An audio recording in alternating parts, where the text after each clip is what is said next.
Assalamualaikum warahmatullahi wabarakatuh. Apa kabar sahabatku dimanapun Anda dan siapapun Anda. Sebelumnya saya mengucapkan banyak-banyak terima kasih Anda sudah menyimak video-video kami dan sudah mensupport melalui subscribe dan juga komen di komentar yang sudah saya sediakan.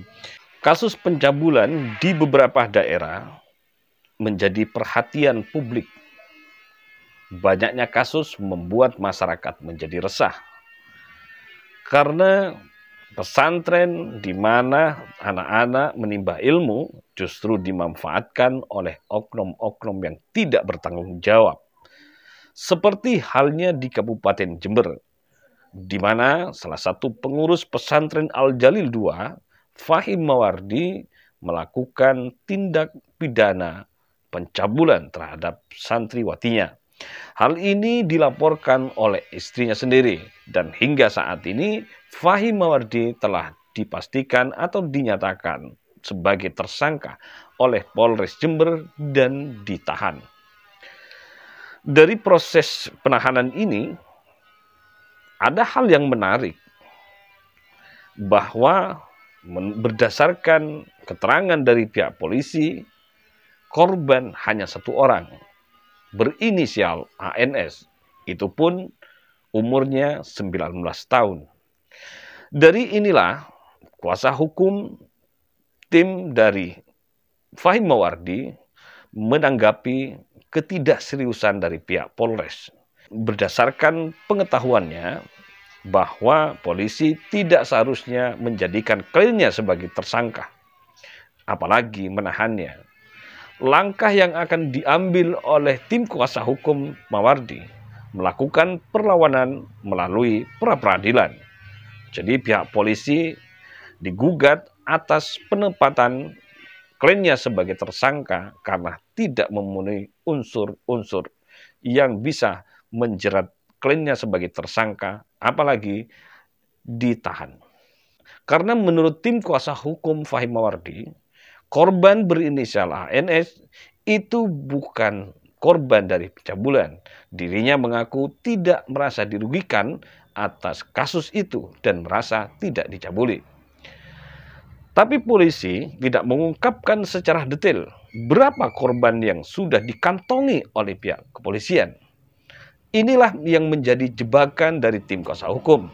Ternyata akhir-akhir ini Polres Jember akhirnya merilis kembali korban-korban yang menjadi korban seorang predator kelamin Fahim Mawardi. Seperti apa beritanya? Ayo kita simak.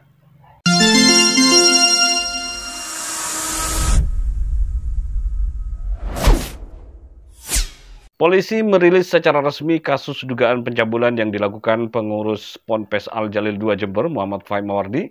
Dalam rilis itu, Kapolres Jember AKBP Heri Purnomo menyebut jumlah korban dugaan pencabulan berjumlah 4 orang.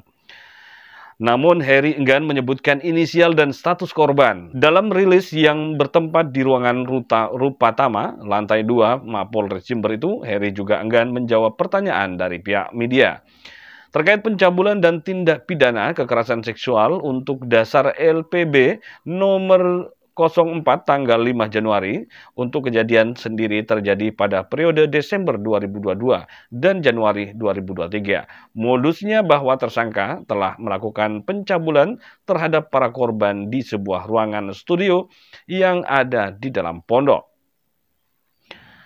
Heri hanya mengatakan bahwa jumlah korban 4 orang, namun dia tidak menjelaskan apakah korban merupakan santriwati atau ustadzah.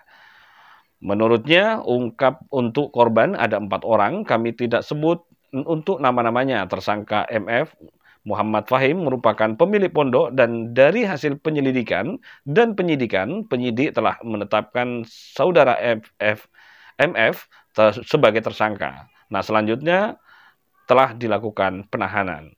Kemudian teman-teman ada 10 item barang bukti ya. Ada 10 item barang bukti dari alat bukti elektronik yang sudah diamankan oleh penyidik. Di antaranya ada rekaman CCTV, kemudian ada HP, ada laptop, juga ada beberapa barang yang berkaitan dengan secara langsung yang ada di TKP.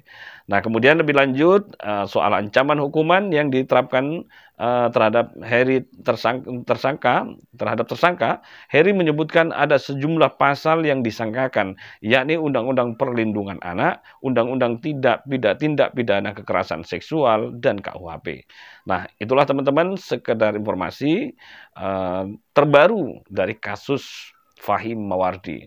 Ternyata benar, polisi menjebak.